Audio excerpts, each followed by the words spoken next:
আজকে আমরা স্টার্ট করব lesson 2। Lesson 2 a feat on feet, এক দুঃসাহসিক অভিযান। দেখো, প্রথমেই কতগুলো কোশ্চেন দেওয়া আছে। What do you see in the picture? এই ছবিতে তুমি কি দেখতে পাচ্ছ? I see a number of mountains in the picture. আমি এই ছবিতে কয়েকটি পর্বতশৃঙ্গ দেখতে পাচ্ছি। Which is the highest mountain peak in the world? পৃথিবীর সর্বোচ্চ পর্বতশৃঙ্গ কোনটি? The Everest is the highest mountain peak in the world. Everest হচ্ছে পৃথিবীর সর্বোচ্চ পর্বতশৃঙ্গ। Where is it located? এটা কোথায় অবস্থিত? It is located in Nepal. এটা নেপালে অবস্থিত।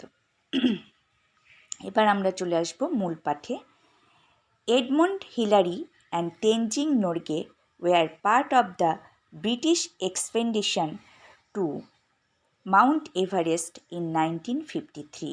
এডমন্ড হিলারি এবং তেনজিং নোরগে ছিলেন এভারেস্ট অভিযানের 1953 সালের ব্রিটিশ অভিযাত্রী দলের সদস্য। Colonel John Hunt led the expedition. Colonel John Hunt এই অভিযানের লিডার ছিলেন, তিনি নেতৃত্ব দিচ্ছিলেন। Hunt selected a team of people all of whom were experienced climbers. Hunt একটা দল নির্বাচন করলেন যেখানে সব আরোহীরা ছিলেন অভিজ্ঞ। Edmund Hillary a climber from New Zealand. Edmund Hillary ছিলেন নিউজিল্যান্ড থেকে আরোহী। And Tenzing Norgay a Sherpa from India. আর তেনজিং নোরগে ছিলেন ভারতের Sherpa. Were among the 11 chosen climbers. এখানে মোট 11 জন আরোহীকে নির্বাচন করা হয়েছিল। আজকে এইটুকুই থাক, তারপর আমরা আবার পরের অংশটুকু রিডিং পড়ব এবং মানে বুঝব।